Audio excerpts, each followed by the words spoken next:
En realidad, el texto de Amós ha sido por largo tiempo el favorito para todos los que participan en activismo social, porque de todos los profetas menores, Amós se destaca como la voz de Dios a favor del pobre y del oprimido. A menudo hay muchos conceptos falsos que salen del texto de Amós, pero la mayor preocupación de Amós fue que la justicia estuviera presente en la tierra. Su preocupación por la justicia no era solo un asunto de procedimientos de justicia penal, sino del comportamiento de las personas y particularmente del gobierno con respecto a las relaciones interpersonales. Cuando consideramos a Amós, este parece ser un tipo de profeta sombrío y triste, y él pasa tanto tiempo hablando de la justicia de Dios que apenas podemos ver algo de la misericordia de Dios en su libro, y es por eso que hoy vamos a dar un vistazo a Amós y a Oseas, quienes son como los profetas gemelos del siglo 8 a.C. El énfasis de Amós es la justicia y el énfasis de Oseas es la misericordia, pero sería incorrecto suponer que todo lo que preocupaba a Amós era la justicia y que todo lo que le preocupaba a Oseas era la misericordia. Solo estamos hablando aquí de la diferencia en el énfasis. En el libro de Amós, al principio del capítulo 1, leemos esta declaración. Capítulo 1, verso 3. Así dice el Señor: por 3 transgresiones de Damasco y por 4 no revocaré su castigo. Luego lo que sigue es un anuncio profético del juicio de Dios sobre la ciudad de Damasco. Luego en el verso 6, por 3 transgresiones de Gaza y por 4 no revocaré su castigo. Verso 9, por 3 transgresiones de Tiro y por 4 no revocaré su castigo. Versículo 11, por 3 transgresiones de Edom y por 4 no revocaré su castigo. Y lo que ocurre aquí es una serie de oráculos entregados por Amós, mediante los cuales Dios habla a través de su profeta y anuncia su juicio sobre las naciones impías y ciudades que rodean a Israel. Me gusta imaginar este escenario en el que Amós está rodeado por gente de Israel. Él mismo es del reino del sur, de Judá, pero está profetizando ahora en el norte y lo veo reuniendo a todas estas personas a su alrededor y anunciando que Dios va a juzgar a Damasco. Y cuando dice por 3 transgresiones y por 4 no revocaré su castigo sobre Damasco, el pueblo está gritando y vitoreando. Esas son buenas noticias. Y luego dice por 3 transgresiones y por 4 va a juzgar a Gaza, y la gente vitorea de nuevo. Y voy a juzgar a Edom y voy a juzgar a esta nación y a aquella nación. Y podemos ver un aumento creciente de la emoción entre la gente cuando se anuncia el juicio de Dios sobre los vecinos paganos.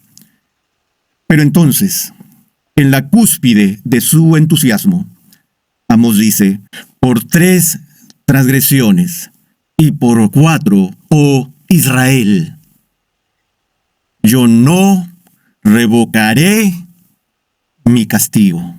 Y es como si le hubiera puesto una trampa a su audiencia, pues de repente su alegría se vuelve en amarga tristeza y hostilidad hacia la voz de ese profeta. Uno de los temas más importantes que encontramos en Amós tiene que ver con una idea que está profundamente arraigada en la fe del Antiguo Testamento. Es anterior a los profetas y era la expectativa de lo que se llamó el día del Señor. A veces es llamado el día de Jehová y otras veces el día de la visitación de Dios. En la antigüedad, el pueblo judío anhelaba ese futuro cuando Dios mismo visitaría a su pueblo y con claridad se manifestaría, y el pueblo esperaba esto con muy gran gozo. Sin duda, era su esperanza escatológica. De hecho, cuando llegamos al Nuevo Testamento y recordamos la enunciación del ángel Gabriel, no en el caso a María, sino a Zacarías sobre el inminente nacimiento de Juan el Bautista, vemos que bajo la influencia del Espíritu Santo, Zacarías canta el Benedictus y menciona en su cántico de alabanza su gran gozo porque Dios estaba visitando a su pueblo y que ellos esperaban este día de la visitación. Pero como dije, en la tradición, el día del Señor que se esperaba era un tiempo de la visita de la misericordia, la gracia y la salvación de Dios. Sin embargo, veamos brevemente lo que Amós hace con esta esperanza favorita del pueblo. En el capítulo 5, verso 16, Amós dice: por tanto, así dice el Señor, Dios de los ejércitos, en todas las plazas hay llanto, y en todas las calles dicen, ¡ay! ¡Ay! Llaman a duelo al labrador y a lamentación a los que saben plañir. En todas las viñas habrá llanto, porque pasaré por en medio de ti, dice el Señor. No dice, pasaré por encima de ti, como lo hizo en Egipto, sino pasaré por en medio de ti. Y luego da este oráculo de condenación. ¡Ay de los que ansían el día del Señor! ¿De qué os servirá el día del Señor? Será tinieblas y no luz. Como cuando uno huye de un león y se encuentra con un oso, o va a casa, apoya la mano en la pared y lo muerde una culebra. ¿No será tinieblas el día del Señor y no luz? ¿Oscuridad y no resplandor? ¿Y no resplandor? En otras traducciones se lee de la siguiente manera: el día del Señor será de oscuridad y no de luz en él. Esta es la presentación más pesimista del concepto del día del Señor que encontramos en todo el Antiguo Testamento. Pues Amós dijo, ay de ustedes que esperan impacientes y desean el día de la visita del Señor. Porque lo que esperan con anticipación gozosa va a ser una tremenda sorpresa para ustedes. Serán como aquellos que huyen de un león y justo cuando piensan que han escapado del león, se encuentran de frente con un oso. Y escapan del oso y regresan a toda prisa a la seguridad y refugio de su casa. Corren dentro de la casa, cierran la puerta, suspiran de alivio, apoyan su mano en la pared y una serpiente venenosa los muerde. Esa es la imagen que usa Amós para estas personas. Y ahora está hablando del juicio venidero sobre Jerusalén. Ahora veremos en unos momentos que Oseas suaviza la idea del juicio que está asociada con el día del Señor y ofrece una esperanza futura para el remanente de Israel, para quien el día del Señor será una bendición. Y si seguimos este tema a través de los profetas Isaías, Sofonías, por ejemplo, Joel, y en el Nuevo Testamento, veremos que el día del Señor se vuelve un concepto que es muy importante para la teología bíblica, que es una espada de doble filo. Para aquellos que no están preparados para la venida del Señor, es un día de oscuridad, sin luz. Pero para aquellos que están esperando ansiosamente su llegada y su aparición, para ellos es un tiempo de bendición sin igual y de gracia. En el Nuevo Testamento, la encarnación de Jesús se describe de varias formas por el término visitación. Incluso allí su visita a este mundo es un tiempo de excesivo gran gozo para aquellos que son fieles al pacto y dan la bienvenida a su venida. Pero su venida también es una crisis, ya que trae juicio sobre aquellos que lo rechazan. A lo suyo vino y los suyos no le recibieron. Incluso en los últimos días de su ministerio, él se lamenta el Domingo de Ramos por la ciudad de Jerusalén y les dice que la destrucción vendrá sobre la ciudad porque no estaban listos en el día de su visita. Ahora Amós, como digo, siendo del sur, incurre en la ira de los que viven en el reino del norte. El sacerdote de Betel, Amasías, acusó a Amós de conspirar en contra de Israel, y él dice en el capítulo 7, verso 10, la tierra ya no puede soportar todas sus palabras. Y en el versículo 12 dice Amasías a Amós, vete, vidente, o tú, profeta, huye a la tierra de Judá, come allí pan y allí profetiza, pero en Betel no vuelvas a profetizar más, porque es santuario del rey y residencia real. Y Amós responde a Amasías con algunas palabras extrañas, pero creo que son importantes para entender este libro. Amós respondió y dijo, yo no soy profeta, ni hijo de profeta, sino que soy boyero y cultivador de sicómoros. Pero el Señor me tomó cuando pastoreaba el rebaño y me dijo, ve, profetiza a mi pueblo Israel. Lo que está pasando aquí es que Amós niega que sea un profeta. Sin embargo, aquí lo tenemos, célebre como uno de los profetas canónicos más importantes del Antiguo Testamento. ¿Por qué le anunciaría públicamente al sacerdote de Betel que él no era un profeta? Yo no soy profeta, ni hijo de profeta. Bueno, la palabra que Amós usa aquí en hebreo es la palabra naví. Y Navi hizo referencia a eso. Es por eso que la versión que leí hace un rato lo traduce evidente. En Israel había, además de los profetas canónicos, los que fueron carismáticamente dotados por Dios para ser agentes de la revelación divina, para ser sus voceros ante la nación, también había profetas profesionales, profetas institucionales, profetas del culto que eran contratados. Y cuando Amasías rechaza a Amós, le está diciendo que él es un vidente ordinario de culto profesional. Así que le dice que vaya a ejercer su profesión a otro lugar. Y Amós le responde, yo no soy esa clase de profeta, no soy un profeta con P minúscula, yo soy un profeta con P mayúscula, porque estoy hablando la palabra del Señor. Así que espero que eso explique esta porción enigmática. Luego leemos que Dios va a traer juicio sobre el pueblo, y él dice anteriormente en el capítulo 7, Dios mostró a Amós una plomada, y el Señor dijo, he aquí pondré una plomada en medio de mi pueblo Israel, ya no volveré a dejarlo sin castigo. Esta plomada es una de varias visiones. Está la visión del fuego, está la visión de la cesta de fruta de verano y otras, que ilustra una cosa común que encontramos en los profetas. Los profetas son conocidos por dar ejemplos prácticos, por patrones extraños de comportamiento que muestran la verdad de Dios, como corriendo por las calles desnudo o Ezequiel acostado de lado durante muchos meses, y en este caso teniendo visiones que tienen un significado simbólico para la gente que comunica la palabra de Dios. Y todas estas visiones que encontramos en los capítulos 7 y 8 tienen que ver con las visiones del juicio venidero de Dios sobre el pueblo. Ahora, en el libro de Amós, terminaré con esto, como dije, el tema central es la rectitud o justicia social, pues lo que le preocupa a Dios sobre Israel es la inmoralidad, la injusticia social y la apostasía religiosa.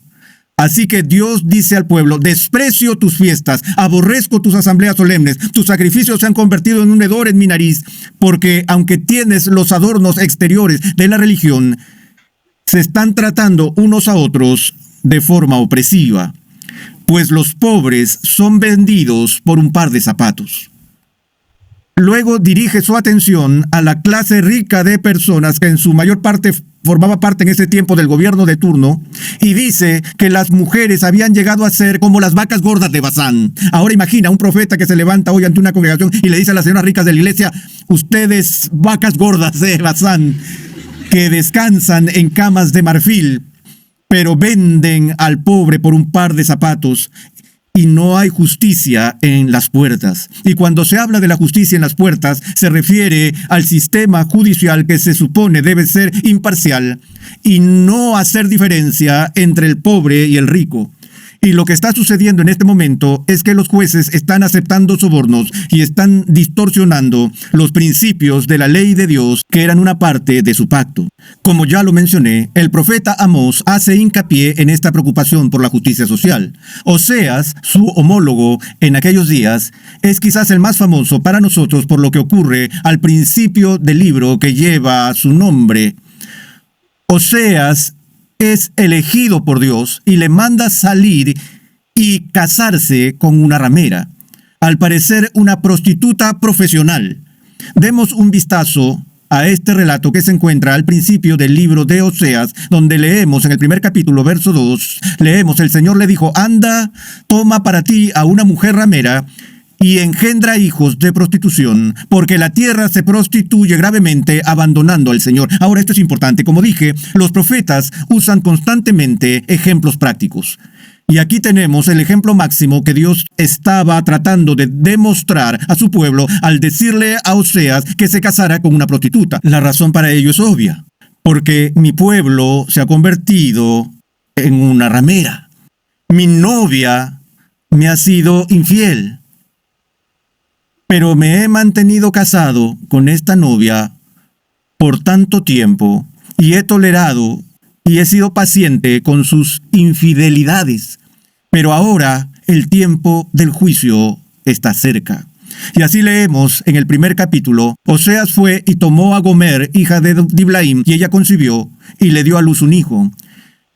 Y el Señor dijo a Oseas: ponle por nombre Jezreel, porque dentro de poco castigaré a la casa de Jehú por la sangre derramada en Jezreel, y pondré fin al reino de la casa de Israel. Y sucederá que en aquel día quebraré el arco de Israel en el valle de Jezreel.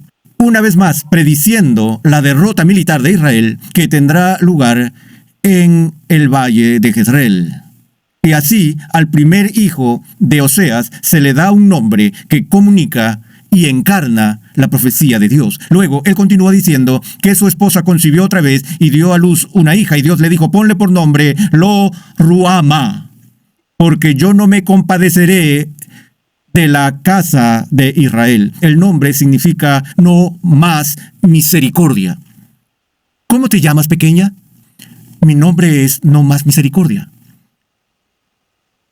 Dios me dio ese nombre porque le ha dicho a su pueblo y a su novia infiel: ya no lo toleraré más y no daré más misericordia. Pero la aflicción más profunda de esta interminable lección práctica creo que es el nacimiento del tercer hijo. Después de haber destetado a Lo-Ruhamá, ella concibió y dio a luz un hijo. Y el Señor dijo: ponle por nombre Lo-Ammi, que traducido significa no mi pueblo. Y Dios está diciendo a Israel: ustedes, a quienes llamé a ser mi pueblo del pacto, ustedes con quienes me casé en el desierto, y les dije que serían una luz para los gentiles, que sería su Dios y que serían mi pueblo, y que los apartaría y los consagraría para ser una nación santa, no más. Ahora ustedes son para mí Lo-Ammi, no mi pueblo. Es fascinante en el Nuevo Testamento cuando el apóstol habla del injerto de los gentiles como nosotros en la iglesia y en el reino de Dios. Se dice de nosotros que Dios tomó un pueblo que no era su pueblo y nos hizo su pueblo. Pero eso no significa que el rechazo de Dios a su pueblo del pacto en este punto de la historia fuera total o definitivo. Como dije, Oseas es el profeta de la esperanza y de la misericordia. Hasta ahora ha habido muy poca esperanza y muy poca misericordia en este texto. En el capítulo 2, Dios ordena a Oseas que se divorcie de Gomer. De nuevo, para simbolizar la sentencia de Dios de divorcio contra Israel. Pero luego, en el capítulo 2, verso 14, leemos lo siguiente: por tanto, he aquí, la seduciré, la llevaré al desierto y le hablaré al corazón. Le daré sus viñas desde allí y el valle de Acor por puerta de esperanza, y allí cantará como en los días de su juventud, como en el día que subió de la tierra de Egipto. Y será en ese día, dice el Señor, que me llamarás mi esposo, y ya no más mi maestro. Y te desposaré conmigo para siempre. Sí, te desposaré conmigo en justicia y en derecho, en misericordia y en compasión. Te desposaré conmigo en fidelidad, y tú conocerás al Señor. Y luego en el versículo 23, y tendré compasión de la que no recibió compasión, y diré al que no era mi pueblo: a mí, tú eres mi pueblo. Una vez más, Dios restaurará a su novia para sí mismo y llamará a su pueblo por su nombre.